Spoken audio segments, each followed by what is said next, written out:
খেতে পোস্ত, এখন খাচ্ছ পাস্তা। আগে চড়তে হাতি, এখন ফ্লাইওভারের রাস্তা। বদলে যাচ্ছে, সেমও থাকছে, কলকাতার সিন। উঁচু থেকে সার্ভে করছি অনেক অনেক দিন। Tomandiri. গল্প ভুলবো এবার। Aja aswa. তুমি Ya udiwa dapat sebagai aswa.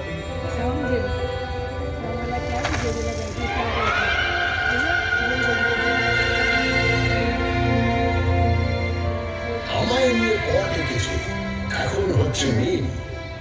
বয়স হলো 300, 400, হাজার খানেক দিন। কি বলবে আর কি বলবে না, যদিও মেয়েটা ভালোই চেনা। তবু নিজেও ঘুরতে এলাম, দুজন মিলে দিন।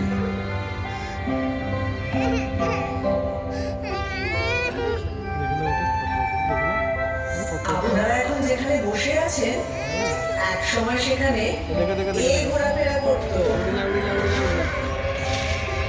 Tomandiri. কোথায় জুরাসিক পার্ক আর কোথায় পার্ক স্ট্রিট। এখান থেকে শুরু করলে মোবাইল ফোনে আসতে আসতে 52 এপিসোড লেগে যাবে। Saya pocet ya. তার চেয়ে একটা চেনা জানা ব্ল্যাক অ্যান্ড হোয়াইট দিয়ে শুরু করো। তাহলে এটা দিয়ে করি। একটা গাড়ি সা করে বেরিয়ে এলো 38-2 এলজি রোডের বাড়ি থেকে 1941 সালের 16 জানুয়ারি যাচ্ছে এবং সোজা ঢুকে পড়ল বাঙালি রাস্তার ভেতর। না না না না, নেতাজি সুভাষচন্দ্র বসু তার আগেই কলকাতার আত্মায় ছিলেন। উনি তো 1930-এ কলকাতার মেয়র হয়েছিলেন। কংগ্রেসের প্রেসিডেন্ট হয়ে তিনি ভারতের আত্মায়। তবে ব্রিটিশদের চোখে এক মন ধুলো দিয়ে ওই মহানিষ্ক্রমণ, 3-4 রকম ছদ্মবেশ, একেবারে থ্রিলার। তার উপরে আক্ষরিক অর্থেই তিনি মৃত্যুহীন।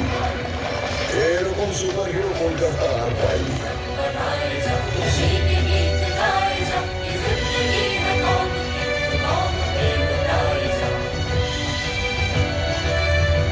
আচ্ছা, কলকাতার সবচেয়ে বড় ভিলেন কি?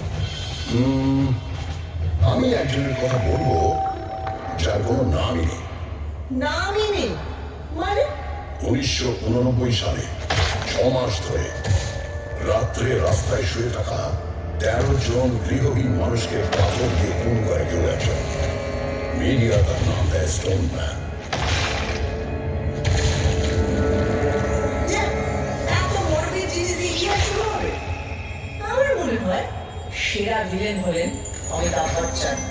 অমিতাভ বচ্চন কেন? বারে তিনি কলকাতায় চাকরি করলেন, নাটক করলেন, আর সিনেমাটা কিনা মুম্বাইতে গিয়ে করতে হলো। কি হতো বাংলা সিনেমা নায়ক হলেন? সে তো ক্লিফ রিচার্ডের ছোটবেলায় কলকাতায় ছিলেন, মানে হাওড়ায়। কিন্তু সে তো একই হলো, অত বড় একটা গায়ক। এখানে তাকিয়ে হয়তো সুমন চারিজ্যের মতো জীবন রুটিন শুরু করে দিলেন।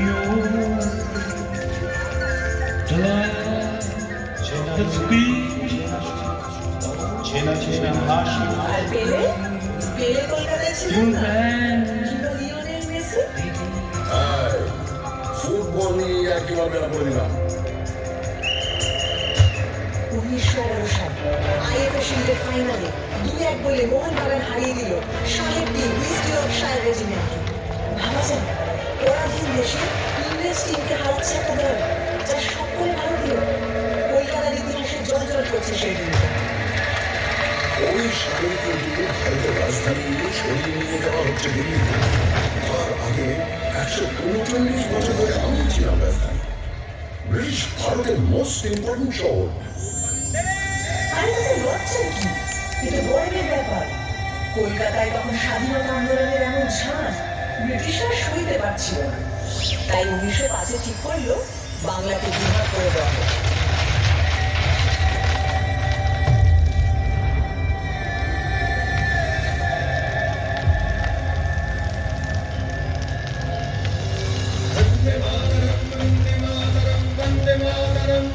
লর্ড কার্জন একটা চিঠিতে লিখছেন, কলকাতাকে সকল চক্রান্তের সিংহাসন থেকে সরাতেই হবে। আরে সুরেন্দ্রনাথ ব্যানার্জির নেতৃত্বে এখানেই তো তৈরি হয়েছিল জাতীয়তাবাদী ইন্ডিয়ান অ্যাসোসিয়েশন। তারপর এখানেই হয়েছিল অল ইন্ডিয়া ন্যাশনাল কনফারেন্স, আর সেই থেকেই তো কংগ্রেস। সাথে কি ব্রিটিশরা সুরেন্দ্রনাথকে বলতো সারেন্ডার নট? প্রতিবাদের জন্য। হ্যাঁ, বছর 6 পরে রেগে মেগে রাজধানীটাই বদলে দিল। এটাই তো প্রমাণিত হয় তুমি একটা সাংঘাতিক জাগ্রত শহর, প্রতিবাদের শহর। যাকে কিনা ব্যঙ্গ করে একদিন বলা হবে মিছিল নগরী, এমনকি মুমূর্ষ নগরী। আচ্ছা মুশকিল হলো, তোমাকে তো লোকে সিটি অফ জয়ও বলে। ব্রিটিশদের সময় তোমাকে বলা হতো the second city of British empire, মানে লন্ডনের পরেই। সে তো পয়সার জন্যে। এখান থেকে ব্রিটিশদের কি মুনাফা, রাজস্ব আদায়, পাট বিক্রি, কোটি কোটি টাকা। কি মুশকিল, কলকাতা নিন্দে করলে খেপে উঠবে, আর কলকাতার প্রশংসা করলে নিজে নিন্দে করতে শুরু করবে, মানে তর্ক লাগা, তাই না? সে তর্কাতর্কি আমার রক্তে। ভারতে সেন্সরশিপের প্রথম আইন তৈরি হয়েছিল কেন জানো? 1872-এ গিরিশ ঘোষ যখন এই শহরেই তৈরি করলেন ন্যাশনাল থিয়েটার, প্রথম নাটকটাই হলো দীনবন্ধু মিত্রের নীল দর্পণ।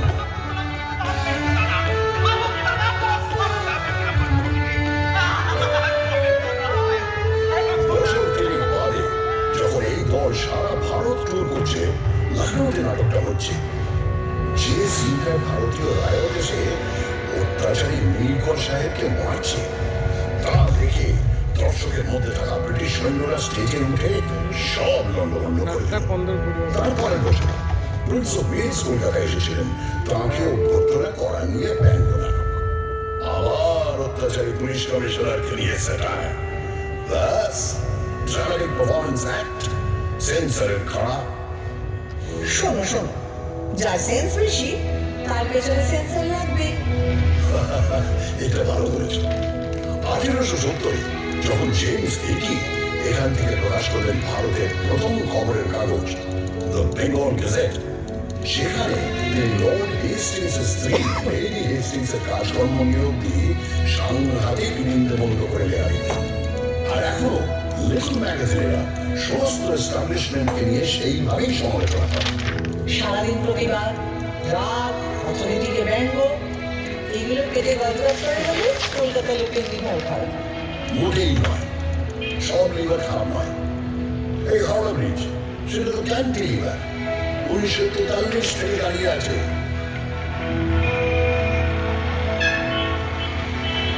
তা বটে, রোজ লাখ লাখ গাড়ি ঘোড়া মানুষ কত কিছুই যাচ্ছে, অথচ এতটুকু পোষ খায় না। এদিকে নাকি গোটা বেশি একটা স্ক্রু নেই।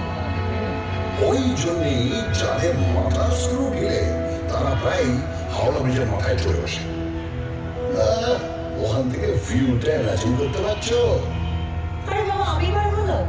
বছরের পর বছর ভিক্টোরিয়া মেমোরিয়ালের টবে দানা মেলে ঠাঁই দাঁড়িয়ে কলকাতার মানুষের প্রেম দেখেছি, খুনসুটি দেখেছি। এদিকে তাকালে academy of fine arts experimental painting, ওদিকে তাকালে রেস কোর্সে ঘুরঘুর খাওয়ানো, আবার অন্যদিকে ক্লাবে ক্লাবে কোট প্যান্ট পরা কলকাতায় বাবুদের ইংরেজি আনা। ভিউজ আর নিউজ শেখাচ্ছ আমাকে? তোর নারী নক্ষত্র চিনি, বুঝলে? শুধু চেনো না, ছোঁয়াচ লেগে তুমি আমারই মতো।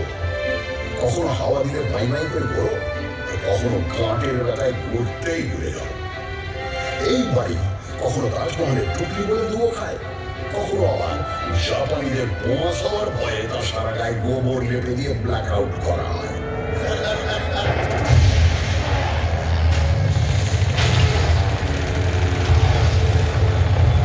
কত হাসির কথা শুনি, তোমার মুখে তো কঙ্কালির পৌঁছ নেই বাবু। ওই দ্বিতীয় বিশ্বযুদ্ধের সময় যখন তোমার রাস্তায় শুয়ে খিদের জ্বালায় শয়ে শয়ে লোক মরেছে, আর অন্য লোকেরা তাদের ডিঙিয়ে নির্দ্বিধায় অফিস করেছে, আড্ডা মারতে গেছে। ফ্যান দাও, ফ্যান দাও, চিৎকার চাপা দিতে দরজা জানলা বন্ধ করে গ্রামাফোনে গান শুনেছে। তখন কোথায় ছিল তোমার প্রতিবাদী ফটো ফটো? দেখো, যা করার অনেকটাই করা হয়নি, কিন্তু পাড়ায় পাড়ায় লঙ্গরখানা খোলা হয়েছিল, সে তো ঠিক। আর দুর্ভিক্ষটা সরকার, রাজনীতিবিদ, আমলাদেরও তৈরি।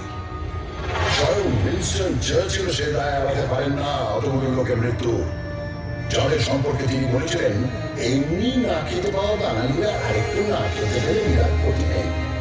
সেটাও মনে রেখো। এও মনে রেখো, বিজন ভট্টাচার্যের অসামান্য নবান্ন নাটক অভিনীত হয়েছিল এই দুর্ভিক্ষ নিয়ে, এই শহরে। তা অবশ্য ঠিক। 1942-এ তৈরি হওয়া আইপিটি, ইন্ডিয়ান পিপলস থিয়েটার অ্যাসোসিয়েশন, ছিল বামপন্থী শিল্পীদের সংগঠন, যা থেকে কলকাতায় পথমণিমুক্ত জন্ম হয়েছে তার ইয়ত্তা। পথে এবার নামো সাথী, পথে হবে পথ চেনা। পথে এবার নামো সাথী, পথে হবে পথ চেনা। জনস্রোতে নানানতে মনোরথের ঠিকানা। হবে চেনা, হবে জানা। পথে এবার নামো সাথী, পথে হবে। আচ্ছা, শুধু নবান্ন কেন, আরো অনেক অবিস্মরণীয় গান, নাটক, সিনেমা জন্মেছে এখান থেকে। আইপিটি এর তো ঝলমলে ঘিরে উৎপল দত্ত, সুচিত্রা মিত্র, জ্যোতিরিন্দ্র মৈত্র, দেবব্রত বিশ্বাস, সলিল চৌধুরী, তৃপ্তি মিত্র, ঋত্বিক ঘটক এবং এরই ভাবশিষ্য মৃণাল সেন। শিল্পকে সমাজ বদলের অস্ত্র হিসাবে ব্যবহার করব, আর তা অতুলনীয় উৎকর্ষ আবেগ দিয়ে জাগিয়ে তুলবে হাজার হাজার মানুষকে। এই জাদু বিপ্লবের রথ হই হই করে চলেছিল অনেক দূর।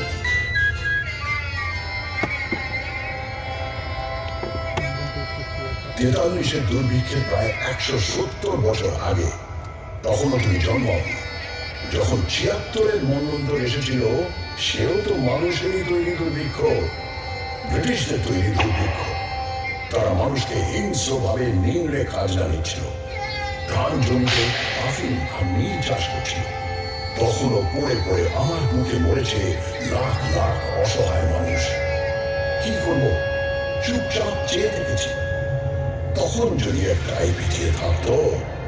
তোমার ইতিহাস তো জেগে থাকার ইতিহাস, ঘুমিয়ে থাকার ইতিহাস।